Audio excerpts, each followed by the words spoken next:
வணக்கம். என்றும் என்றென்றும் அன்புடன் அன்பே சிவம்.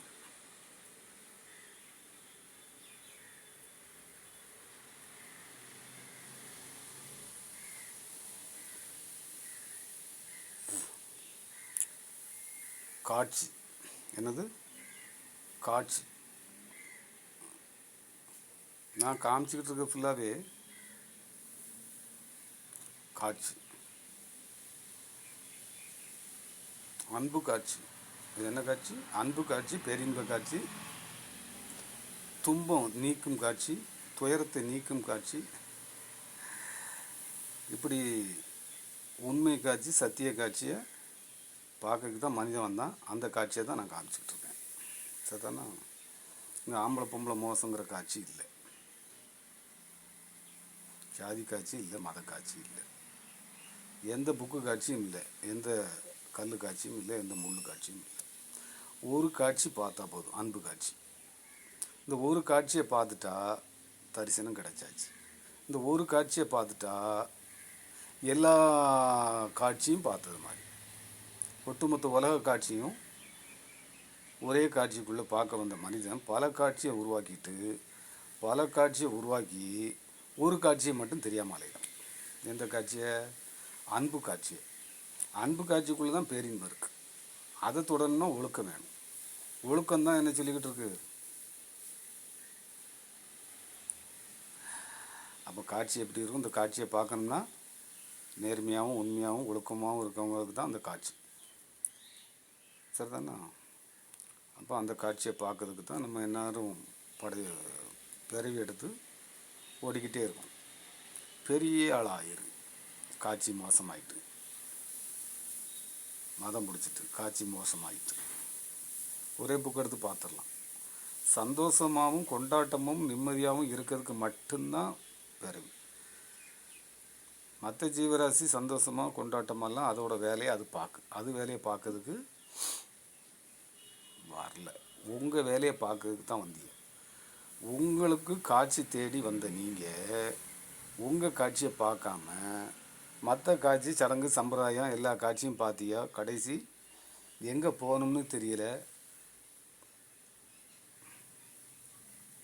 அப்போ காட்சியை ஒழுங்காக பார்த்தாச்சு அப்படின்னா ஒரே காட்சி பார்த்துட்டா ஒட்டுமொத்த உலக காட்சி வந்துக்கிட்டே இருக்கும். புதுசாக காட்சி வந்துக்கிட்டே இருக்கும். அந்த காட்சி வரதணும் அப்படின்னா என்ன செய்யணும்? குருவை போய் பார்க்கணும். அங்கே போய் என்ன கேட்கணும்? ஒன்றுமே கேட்கக்கூடாது. ஏன்? அவன்கிட்ட ஒன்றும் இல்லை. அதில் ஒன்றும் இல்லை. உள்ளே இருந்த காட்சி எல்லாத்தையும் தூர அள்ளி போட்டான். எந்த காட்சியை? துன்ப காட்சி, துயர காட்சி, ஆம்பளை காட்சி, பொம்பளை காட்சி, மோச காட்சி, அந்த காட்சி, இந்த காட்சின்னு சொல்லி மனிதன் வாழ விடாமல் சடங்கு சம்பிரதாயம், அந்த காட்சி இந்த காட்சின்னு சொல்லி எல்லா காட்சியும் இவனுக்கும் அந்த பக்கம் இருக்கும்போது, நீ அப்படிங்கிற இடத்துல அந்த பக்கம் இருக்கும்போது நானும் அப்படி தான் இருந்தேன். இந்த பக்கம் அன்பு நான் அப்படின்னு தெரிஞ்சதுக்கப்புறம் எல்லாரும் அன்பு நான் தேடி தான் அலைதாங்க. அன்பு நான் ஒட்டுமொத்த உலகத்துக்கும் சொந்தம். அன்பு யாருக்கு சொந்தம்? நான் யாருக்குள்ளே இருக்குது? எல்லாருக்குள்ளேயும் அன்பு நான் இருக்குது. மேலோட்டமாக பார்த்தா இந்த காட்சி உண்மையான காட்சியை காமிக்காது. அதுக்கு வேறு யாரையாவது வசத்தின்னு நீங்கள் பார்த்துக்கிட்டே போனீங்கன்னா உங்களை வசத்தின்னு யார் சொல்லுதானோ அவன் தான் வசதி. நீங்கள் விசேஷம், அவனும் விசேஷம். அவன் விசேஷ காட்சியை பார்த்துட்டான், நீங்களும் விசேஷ காட்சியை பார்க்கணும்.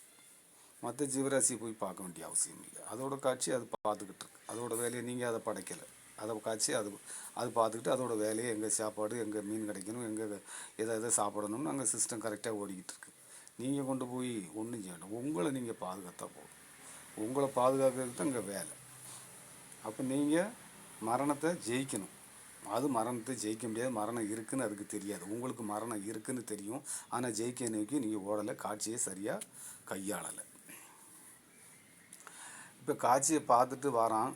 எல்லாருக்கும் உள்ளுக்கு நிறைய இல்லாத பொருளெல்லாம் அடைச்சி வச்சுட்டியா. அப்போ நிர்வாண நிலைன்னு ஒன்று வச்சுருக்கான். என்ன வச்சுருக்கான்? நிர்வாண நிலைன்னு வச்சுருக்கான். நிர்வாண நிலைன்னு என்ன?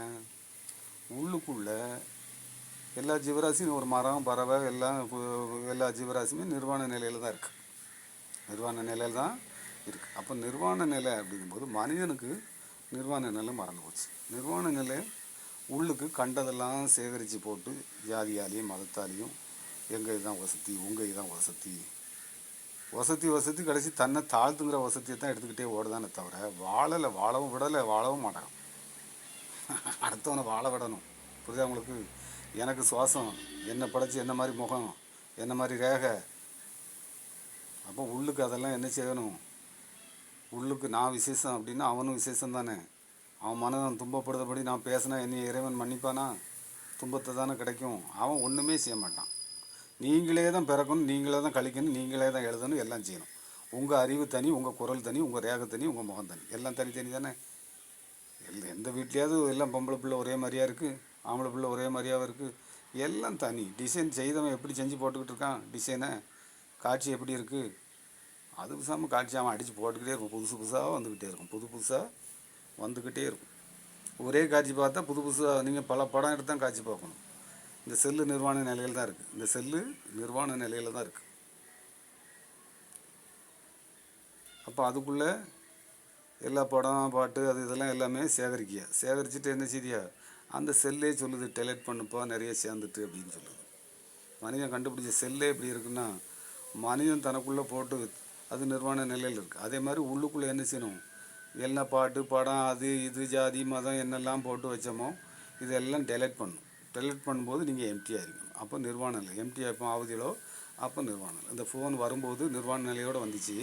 இப்போ இதுக்குள்ளே நிறைய பாட்டு பேச்சு அது இது எல்லாம் பேசி வச்சு இது நிறையும். அப்போ இது நிறையும் போது அதே சொல்லணும், எப்போ ஹேங் ஆகுது, எல்லாத்தையும் டெலெக்ட் பண்ணு அப்படிங்கும்போது நம்ம என்ன செய்யணும்? வேறு இதில் ஏதாவது ஒரு ஃபோல்டரில் போட்டு இந்த இதில் அந்த வேறு என்னெல்லாமோ வச்சுருக்கல கம்ப்யூட்டர் அது இதெல்லாம் அதில் போட்டு மாற்றி வச்சுக்கிட வேண்டியதான். அப்போ ஃபோன் எம்டி ஆகிடும், ஃப்ரீயாக வேலை செய்யும். இப்போ இது ஃப்ரீயாக வேலை செய்யுது. ஏன்? ஃபோன் எம்டி ஆகிட்டு நிர்வாண நிலை ஆகிட்டு. ஃபோன் வரும்போது நிர்வாண நிலையோடு வந்துச்சு. எந்த ஃபோன் நீங்கள் எடுத்தாலும் அதை பற்றி எனக்கு பிரச்சனை இல்லை. புரியுதா உங்களுக்கு? அப்போ இந்த ஃபோனு நிர்வாண நிலை தான், இதுவும் ஒரு ஃபோன் தான். இது பெரிய ஃபோன். இந்த ஃபோனு தான் எல்லா ஃபோனையும் உருவாக்குச்சு. எல்லா ஃபோனையும் உருவாக்கிட்டு இந்த ஃபோனை மட்டும் இந்த ஃபோன் விட்டுட்டு அப்போ இந்த ஃபோனை எடுத்து பார்த்தீங்கன்னா இந்த ஃபோனுக்குள்ளே எல்லா ஃபோனும் எல்லா கம்ப்யூட்டர் செல்லு பட காட்சி செல்லு காட்சி இது அந்த காட்சி இந்த காட்சின்னு எல்லா காட்சியும் எங்கே கிடக்கு? இதுக்குள்ளே இருக்குது. இதுக்குள்ளே போய் என்ன செய்யணும்? சும்மா இருந்தால் சுகமாக இருக்க போகிற. உள்ளுக்கு சும்மாவே இருக்க விட மாட்டேங்க, ஓடிக்கிட்டே இருக்க, உடஞ்சிக்கிட்டே இருக்க. பூவை மலர வைக்கணும். மலர வைக்கணும்னா எம்டியாக இருந்தால் தான் மலரும். எந்த துன்பம் துயரம்னா அந்த பூ வாடுது. துன்பம் துயரத்தை உடச்சிட்டின்னா அந்த பூ மலரும். சரிதானா? அப்போ மலரும். மலர்ந்த காட்சியை பார்த்துட்டி அப்படின்னா மலர்ந்துக்கிட்டே இருப்பியா. பார்க்கறதெல்லாம் மலரும். பார்க்கறது அத்தனையும் மலரும். பூ மட்டும் மலருதுன்னு நினைக்காதியா. இது மலருன்னா இது உலக மலர். புரியுதா உங்களுக்கு? ஞான மலர், அன்பு மலர், சத்திய மலர், ஒரிஜினல். புரியுதா? டெய்லி மலர்ந்துக்கிட்டே இருக்கும். வருஷத்துக்கு ஒரு நாள்லாம் மலராது. டெய்லி மலரக்கூடியது இது. ஞான மலர் மனிதனுக்கு கொடுக்கப்பட்ட வரம். அவன் தான் மலரணும். அதை நோக்கி தான் பிறவி. அதை முடிக்கணும்னா காட்சி பார்த்தா தான் முடிக்க முடியும். இல்லை மறுபடி போயிட்டு காட்சி எங்கே கிடக்கு அப்படின்னு தேடிட்டு வரணும். சரிதானா? காட்சி இது அன்பு காட்சி, உண்மையான காட்சி, சத்திய காட்சி. இதுக்கு தான் வந்தியோ. வேறு எங்கேயோ குறித்து சொல்லுதாங்க, அந்த காட்சியை காமிக்காங்க இந்த காட்சியங்கள்லாம் அதெல்லாம் ஏதாவது ஒன்று சுற்றிக்கிட்டு அதுவும் தான் உங்கள் கூட தான் இந்த லிஸ்ட்டில் காட்சி தெரியாமல் காட்சியை பேசிக்கிட்டு இருக்கு. சரிதானா? இப்போ இந்த காட்சி அதுகிட்ட இருக்கான்னு போய் பாருங்கள். இல்லைன்னா அதுதான் விசேஷம், அது அப்படி தெரியுது அப்படின்னா அவர் என்ன தேவை சொல்லுவார், அது கொஞ்சம் பரவாயில்லாமல் இருக்குது அப்படின்னா அது உங்கள் இதுதான். அது பிறவியை முடிக்காது. அந்த காட்சி அந்த அவங்க இப்போ பண்ணுறது கோயிலுக்கே போயிட்டு அங்கே வேறு ஏதாவது சுவாசியம் பார்க்குறது, அங்கே போய் சுவாசியம் பார்த்தேன், இங்கே போய் சுவாசியம் பார்த்தேன், அவரும் எல்லாம் உங்கள் லிஸ்ட்டில் தானே ஓடியாராரு. புரியுதா உங்களுக்கு? காட்சி பார்க்க வந்திய காட்சி முறையான காட்சியை பார்க்கணும். முறையான காட்சி குரு கையில் இருக்குது, கருவறைக்குள்ளே இருக்குது. கருவறையில் போய் குரு சத்தியத்தை சந்தித்து வரோம். அப்போ சத்தியம்னு ஒன்று இருக்குது. அந்த சத்தியம்தான் எல்லாத்தையும் படைச்சிட்டு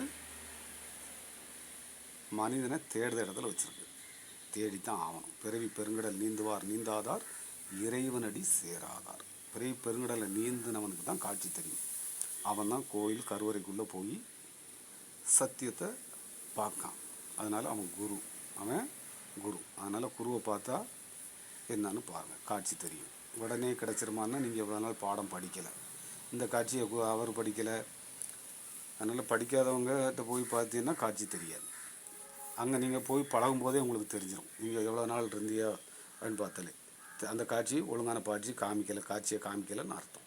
இது நீங்கள் கொஞ்ச நாள் பழகும் போதே உங்களுக்கே காட்சி தெரிய வந்துடும். என் வீடியோவே உங்களுக்கு காட்சியை காமிக்கும். ஆமாம், இது வீடியோ சும்மா இல்லை, இது காட்சியை காமிக்கக்கூடிய வீடியோ, சத்திய வீடியோ, ஞான வீடியோ, காட்சியை காமிக்கும். அதனால் இந்த வீடியோ பாருங்கன்னு சொல்கிறது அதுக்கு தான். நீங்கள் ஷேர் பண்ணுங்கள், இது பண்ணுங்கலாம் நான் சொல்லலை ஃபஸ்ட்லலாம். இப்போவும் அது உங்களுக்கு தான். நீங்கள் 4 பேருக்கு சொன்னீங்கன்னா யாரெல்லாம் துன்பம் துயரம்னு இருக்காங்களோ, கஷ்டம்னு இருக்காங்களோ அவங்க எட்டி பார்த்தாங்கன்னு வைங்க, கஷ்டம் துன்பம்லாம் ஒன்றும் இல்லையா, மரணமே இல்லை, ஈஸியாக அடிச்சுட்டு போயிடலாம், சரிதானா, ஈஸியாக அடிச்சிடலாம். நல்லா இருங்க, மகிழ்ச்சியாக இருங்க, கொண்டாட்டமாக இருங்க. காட்சியை பார்த்துக்கிட்டு இந்த காட்சியை நல்ல காட்சியை பார்த்து நல்ல காட்சியோட படத்தை முடிச்சிடணும், சரிதானா. நல்லா இருங்க.